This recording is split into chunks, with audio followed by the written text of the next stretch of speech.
Hi there. So today I'm going to be doing a book review on Girl Wash Your Face by Rachel Hollis.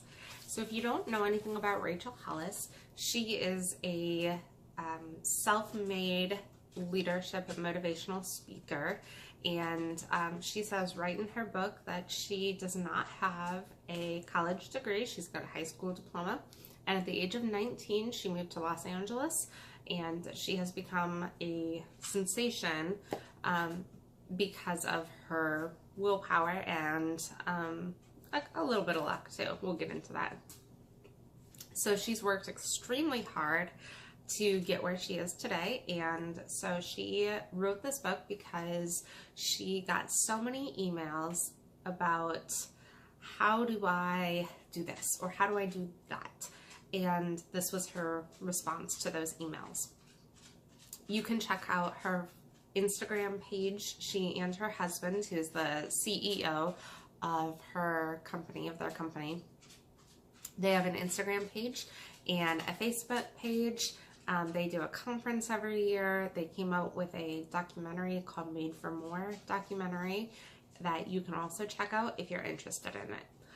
So today I thought I would go through the book and kind of tell you how it's set up, some pros, some cons, some things that I enjoyed about it, some things that I didn't enjoy about it maybe, and that way you can know if you want to read this book as well. So the book is set up in 20 different chapters, and each chapter is titled with a lie that Rachel Hollis believed about herself. And then she goes through and she discusses the lie and why she believed that, and then the actual truth about it, and some things that helped her get past that lie. So some of the chapter examples, I'm going to read a couple for you, would be I'm not good enough, or I'm better than you. No is the final answer. I don't know how to be a mom. I'm not a good mom. I should be further along by now. And I need to make myself smaller. All of those are some of the titles of the chapters in the book. And then she goes through and she discusses why they're not true and how she went about overcoming those different lies. So some things that I really enjoyed about the book. I thought that the lies were great and they were very relatable. She is hilarious, and a lot of her stories that she shares so that you will feel a little bit more connected to her and realize that these things happen to everyone. And I really appreciated that. I thought that when I was reading the book, I read the lies and I was like, oh yeah, I think that all the time, or here's how I can overcome that. I also like that the chapters aren't necessarily sequenced in a way that you have to read it front to back, though I did both times, and I would recommend it, but you don't have to. So some of the chapters might not apply to you, or you might want to skip those, and that's okay. It's not like you're going to miss a ton. I mean, there's a lot of great information in every chapter, but you're not going to really miss a lot if you skip a chapter that you're not interested in. I also like I mentioned before, that her stories are funny. She is very relatable, and the book is very personal, so she shares a lot of personal things, and she says, you know, girl, a lot. So that's kind of a con for some people. I've talked to some people who didn't like that. They would have preferred something that was a little bit more formal in the writing. Personally, I liked that. And actually, when I listened to it on audiobook, Rachel Hollis narrates the book, and it is amazing. She does such a good job at the narration that it's really powerful to listen to. I would highly recommend listening to the audiobook if you're interested. Another thing that people have said, and I kind of get it, is that Rachel Hollis is relatable, but she's gotten kind of lucky, and I do agree with that to an extent. She went through some really tough things during her childhood, and when she turned 19, she moved to Los Angeles and she joined the catering company. And so she's had to build her way up to where she is now, for sure.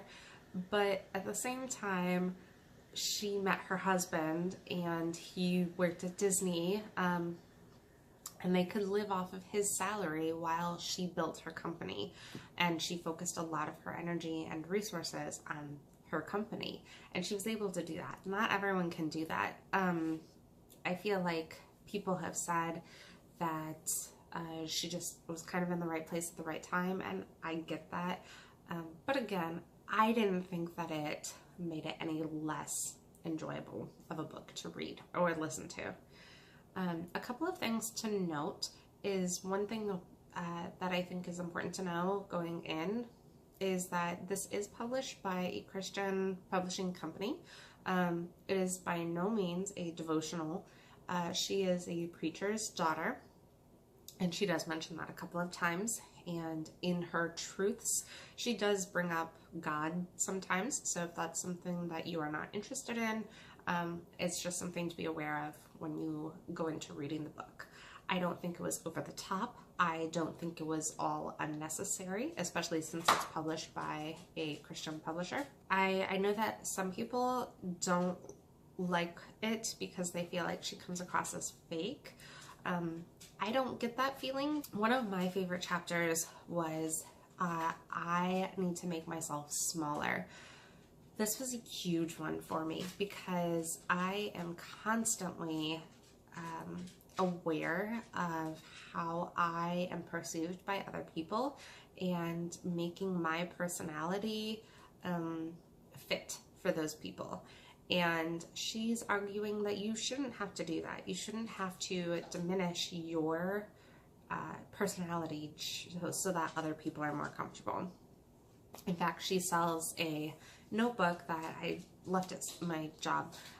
She has a notebook that has the quote, "I refuse to live as half of myself so others are more comfortable."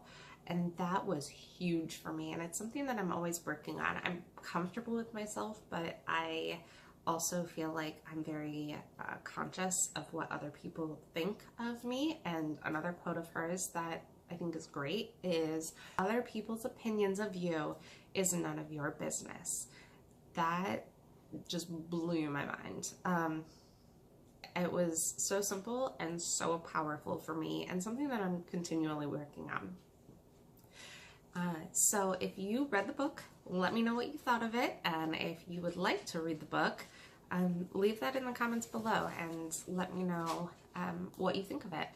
She is coming out with another book in March called Girls Stop Apologizing, and I've already pre-ordered that book, and I'm looking forward to reading it. So I will talk to you guys later.